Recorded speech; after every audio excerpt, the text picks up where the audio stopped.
Muito bem, nesta aula vamos continuar o estudo do título Administração Tributária, o último título do Código Tributário Nacional, dentro do capítulo Fiscalização, e vamos ao artigo 198 e artigo 199. Por que esses dois artigos? Porque esses dois artigos precisam ser estudados em conjunto.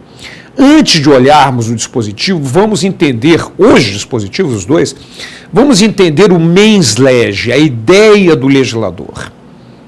A ideia do legislador é proibir que as autoridades fiscais divulguem informações obtidas durante o processo de fiscalização. Eu, por exemplo, como auditor fiscal do Estado do Rio de Janeiro, não posso chegar aqui e dizer, olha, eu fui fiscalizar a empresa tal, está devendo isso, está devendo para fulano, está devendo para ciclano, sair divulgando informações, inclusive sobre consequências criminais, conforme nós vamos ver. Então, essa é a regra geral. Ok? Certa vez nós estávamos fazendo uma fiscalização, estávamos fazendo uma blitz, a imprensa filmando a blitz e tal, atrapalhando um pouco, e um dos fiscais que estava conosco virou-se para a repórter, estava repórter, o cara filmando, um cameraman filmando e a repórter entrevistando.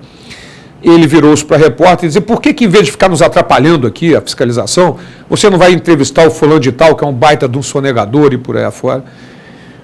E aí nós chamamos ele, você não podia divulgar essa informação e tal.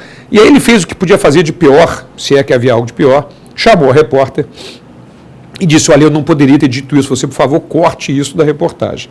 Ela cortou, o resto só deixou aquilo. E aí divulgou na imprensa, televisão, etc. Mas, por sorte, realmente o cara era um grande sonegador, não quis fazer nada, também o Ministério Público não fez nada, mas é crime divulgar informações obtidas durante um processo de fiscalização. Então, a regra é a vedação de divulgação de informações. No entanto, os dois artigos, e nós vamos vê-los agora, 198 e 199, trazem circunstâncias nas quais as autoridades fiscais terão que divulgar informações obtidas durante o processo de fiscalização. Então, esses dois artigos, repetindo, trazem uma regra que é a proibição e várias exceções que nós precisamos conhecer. Então, nós vamos ver os artigos, depois fazer um resumo didático dessas situações nas quais poderá a autoridade fiscal divulgar informações. Vamos lá. Artigo 198 do CTN. Sem prejuízo do disposto na legislação criminal, por isso é que eu disse, né, o fiscal estará sujeito também à legislação criminal, se divulgar informações. É vedada a divulgação por parte da Fazenda Pública ou de seus servidores de informação obtida em razão do ofício sobre a situação econômica ou financeira do sujeito passivo, ou de terceiros sobre a natureza do Estado, seus negócios ou atividades. Essa é a regra geral. Bom, e aí vem as exceções. Excetua-se o disposto nesse artigo, além dos casos do artigo 199 que nós vamos ver, os seguintes. Requisição da autoridade judiciária no interesse da justiça. Ora, voltando para mim, mediante intimação judicial, a autoridade fiscal é obrigada a dar informação, é evidente que sim. Certo? Voltando para o quadro. Solicitações de autoridade administrativa no interesse da administração pública, desde que seja comprovada a instauração regular de processo administrativo no órgão ou na entidade respectiva, com o objetivo de investigar o sujeito passivo que se refere à informação por prática de infração administrativa. Então, muito cuidado. Voltando, neste inciso 2º do parágrafo 1º do artigo 198, não é chegar assim, eu acho que está tendo irregularidade, não.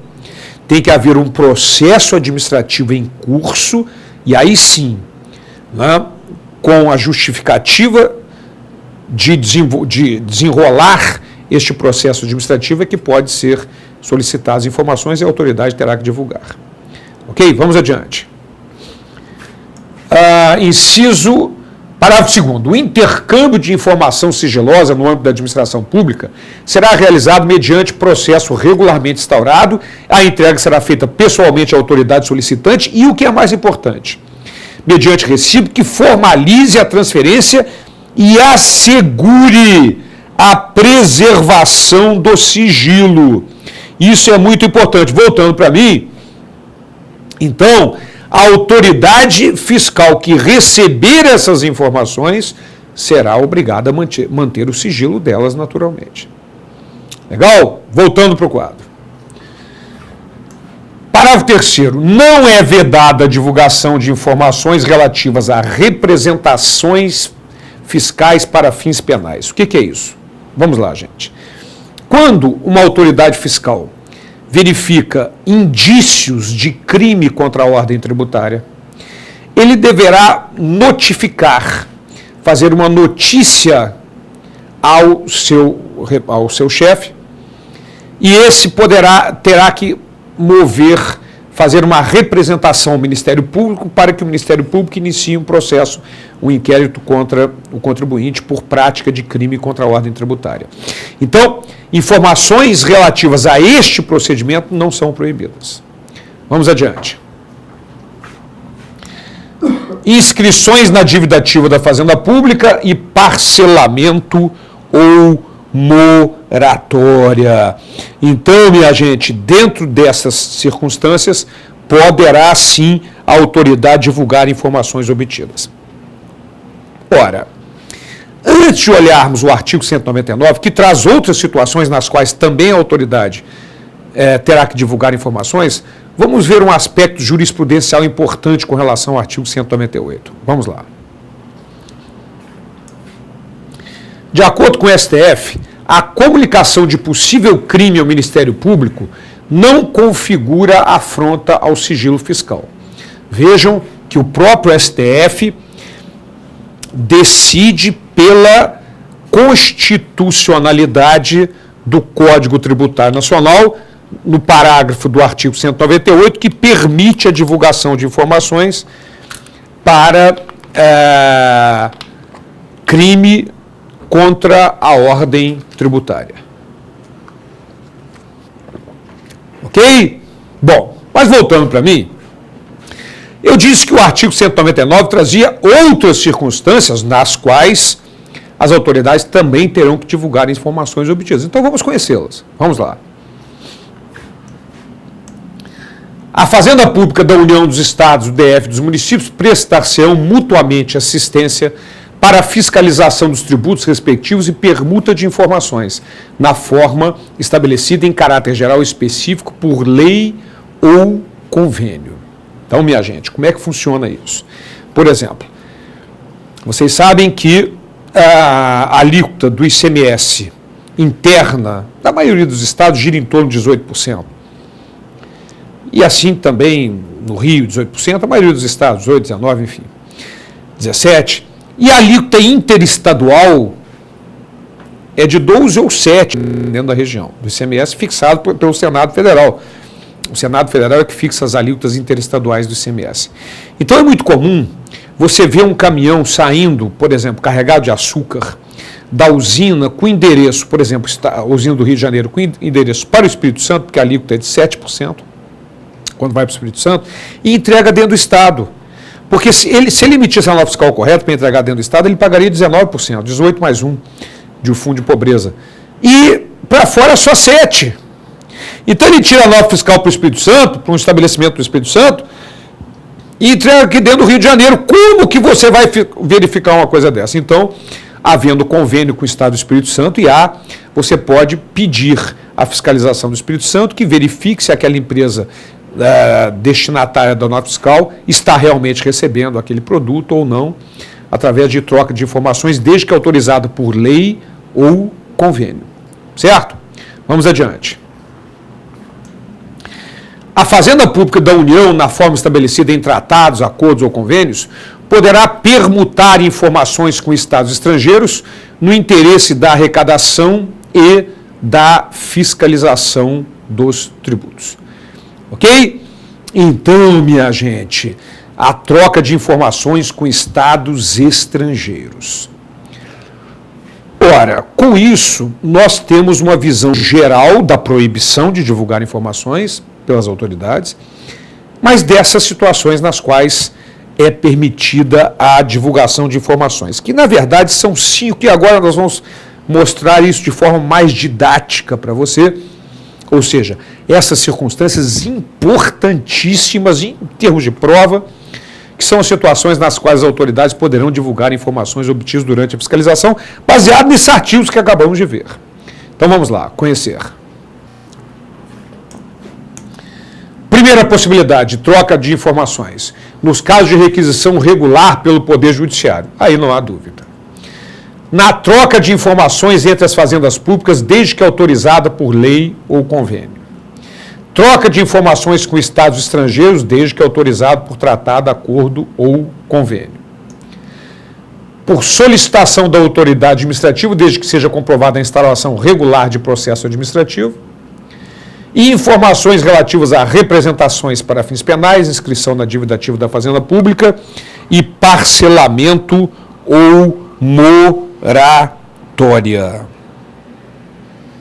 Então, voltando para mim, estas são as circunstâncias nas quais as autoridades fiscais terão que divulgar informações obtidas durante o processo de fiscalização. Maravilha. O último artigo, que é o artigo 200 do Código Tributário Nacional, o último artigo relativo ao capítulo fiscalização. O artigo 200, ele determina o que uma autoridade fiscal tem que fazer quando sofre embaraço ou desacato, uma ofensa no desempenho das suas funções, mesmo que não constitua crime ou contravenção. Né? Então, nós, por exemplo, uma época estávamos fiscalizando um shopping, e a loja, quando faz venda, ela emite, o vendedor da loja, principalmente de roupa, emite um boleto, que é um papel, não tem valor fiscal nenhum, que é para o vendedor, somando a venda dele, e ver quanto que ele vai ganhar de comissão, normalmente. Então, a gente chega na loja, soma os boletos, soma as notas fiscais, se não bater, e nunca bate, você vai lavrar uma auto-infração baseada naqueles boletos, conforme já comentei.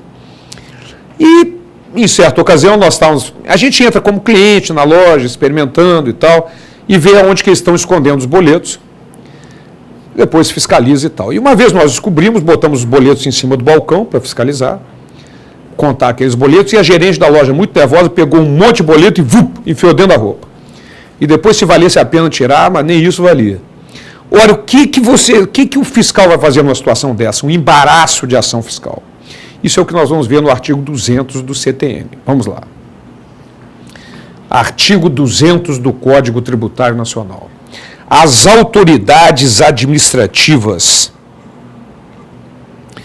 federais poderão requisitar o auxílio da Força Pública Federal, Estadual, Municipal.